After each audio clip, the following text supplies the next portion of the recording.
voulait diriger la Guinée. Il a fini à la corde.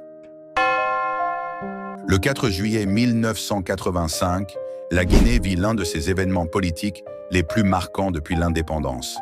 À peine quelques mois après la mort de Sékou Touré, le pays est encore fragile. Lansana Conté vient tout juste de prendre le pouvoir à la tête du CMRN, un comité militaire qui a mis fin à plus de 2 décennies de régime autoritaire. Mais dans l'ombre, un homme attendait son heure, le colonel Diarra Traoré.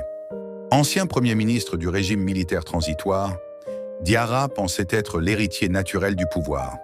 Il avait de l'influence, des réseaux dans l'armée et surtout une rancune envers Lansana Conté, qu'il avait mis sur la touche peu après sa prise de pouvoir.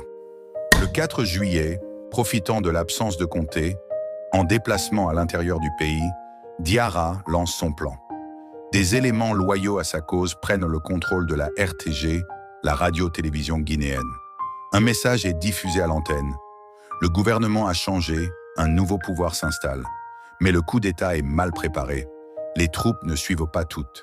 Des unités stratégiques restent fidèles à Lansana Conté.